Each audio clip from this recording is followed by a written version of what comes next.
सन 1666 का वो दमघोटू दौर। आगरा के लाल किले की मोटी दीवारों के पीछे जब मराठा शेर छत्रपति शिवाजी महाराज को कैद किया गया तो दक्कन के आसमान पर जैसे मनहूसियत के काले बादल छा गए। मुगल छावनियों में जश्न का शोर था। मिर्जा राजा जयसिंह दक्कन में छाती तानकर बैठा था, ये सोचकर कि अब रायगढ़ के खजाने खाली हो जाएंगे, बिना राजा के मावले सैनिक अनाथ होकर टूट जाएंगे और कुछ ही दिनों में स्वराज्य का सपना घुटनों के बल गिर पड़ेगा। चुनौतियां पहाड़ों जैसी थीं। तीन तरफ से दुश्मनों का घेरा था, उत्तर से मुगल, दक्षिण से आदिल शाह और पश्चिम से जंजीरा के सिद्दी। कोई सीधा आदेश आगरा से आ नहीं सकता था और बिना राजा के वेतन बांटने के लिए शाही खजाना भी सूखने लगा था। मुगलों को लगा कि सह्याद्री की चोटियों पर अब मातम पसरेगा, लेकिन सह्याद्री की उन काली चट्टानों के बीच मातम नहीं बल्कि एक अकल्पनीय, खामोश और खूंखार युद्ध रणनीति जन्म ले रही थी। राजमाता जीजाबाई ने अपने आंसुओं को पीकर भवानी तलवार पर हाथ रखा। अष्टप्रधान मंडल के मोरोपंत पिंगले और सेनापति प्रतापराव गुर्जर ने एक ऐसा जाल बिछाया जिसने मुगलों की रातों की नींद उड़ा दी। उन्होंने सीधे युद्ध करने के बजाय अप्रोक्ष युद्ध की शुरुआत की, एक ऐसा युद्ध जो आंखों से दिखाई नहीं देता था लेकिन दुश्मन की रूह कंपा देता था।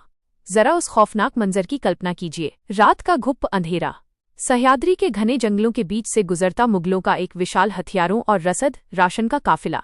अचानक पेड़ों के पत्तों की सरसराहट तेज होती है।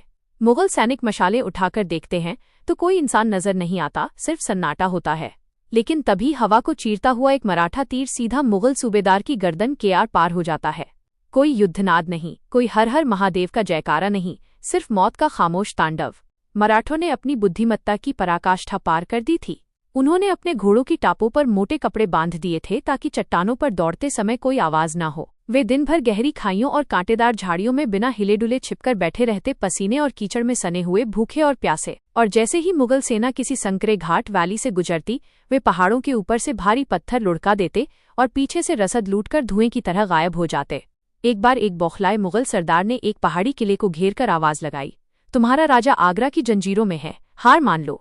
तब किले के बुर्ज से एक घायल लेकिन सीना ताने खड़े मावले ने जो जवाब दिया उसने मुगलों के रोंगटे खड़े कर दिए। वो दहाड़ा, तुम्हारी मुगल आंखें अंधी हैं जिन्हें सिर्फ हाड़ मांस का शरीर दिखता है। हमारा राजा कोई इंसान नहीं, वो इस सह्याद्री की धड़कन है, वो हमारे खून के हर कतरे में उबल रहा है। आओ और इन अप्रोक्ष परछाइयों से अपनी मौत मांग लो। महाराज के उन कैद के महीनों में मराठा सेना ने मुगलों को 1 इंच जमीन नहीं जीतने दी। कोई गद्दारी नहीं हुई, किसी ने मुगलों का सोना नहीं स्वीकारा। आगरा से लौटकर जब महाराज ने देखा तो उनका स्वराज्य 1 इंच भी नहीं टूटा था। ये उस महान राजा की सबसे बड़ी जीत थी जिसने केवल सैनिकों की फौज नहीं बल्कि ऐसे देशभक्तों की सुनामी खड़ी कर दी थी जो राजा के बिना भी अपने आसमान को झुकने नहीं देते थे।